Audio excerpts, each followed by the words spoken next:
नमस्कार साथियों, मैं वीरेंद्र पहल। देश के कोने कोने में बैठे हर किसान की जुबान पर एक ही बात थी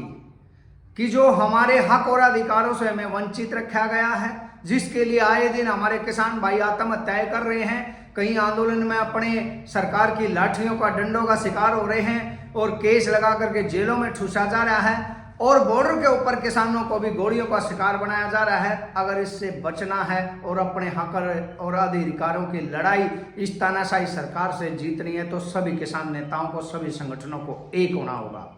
और आने जो 4 तारीख गई है उसको खनौरी बॉर्डर के ऊपर भी दल्लेवाल साहब की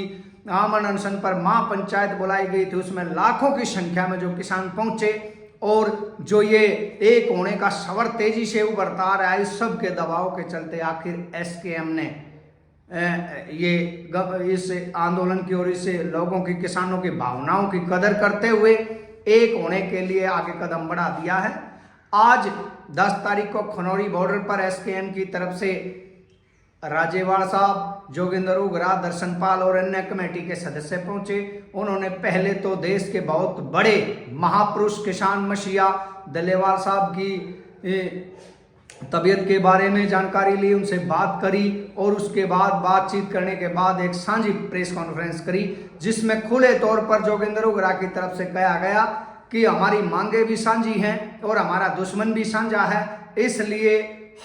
हम चाहते हैं कि एक मंच से ये लड़ाई लड़ी जाए। और राज्यपाल साहब ने सरकार को कहीं ना कहीं चेतावनी भी देने का काम किया कि सरकार,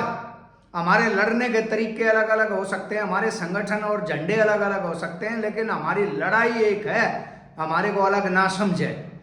ये कहा गया। और इन सारी बातों के बाद अगली 15 तारीख को एक जो धरनारत किसान है बॉर्डर के ऊपर और एसकेएम है, इन सब की एक साझी मीटिंग 15 तारीख को रखी गई है, जिससे देश के किसानों को एक सकारात्मक संदेश मिलने की पूरी संभावनाएं बनी हुई हैं। और कहीं ना कहीं हमारे किसान नेताओं ने आज की इस प्रेस कॉन्फ्रेंस में एक अपील भी की है, जो मैं भी अपनी तरफ से कह रहा हूं कि अब एक होने का समय है। कोई भी किसी संगठन पर या किसी नेता के ऊपर टीका टिप्पणी ना करे, किसी को नीचा दिखाने या किसी को बड़ा बताने की बात, ऐसी कोई टिप्पणी या फेसबुक पर आप ना लिखें। और साथियों, हमने भी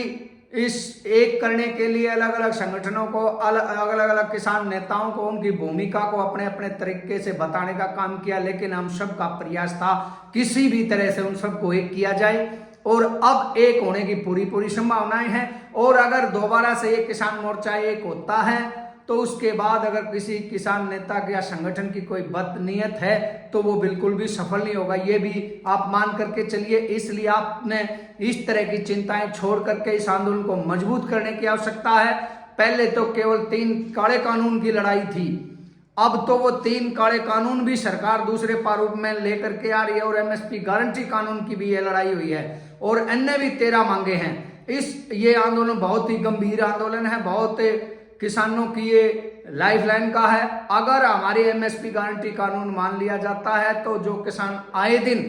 आत्महत्याएं कर रहे हैं, कहीं ना कहीं धरने आंदोलन में सरकार प्रशासन की लाठियों का शिकार हो रहे हैं, उनकी आत्महत्याएं रुक जाएंगी और किसान समृद्ध होगा, खुशहाल होगा, आत्मनिर्भर होगा।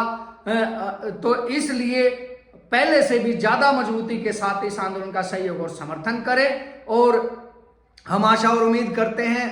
कि जो पहले विभाजन करने वाली बातें होती थी,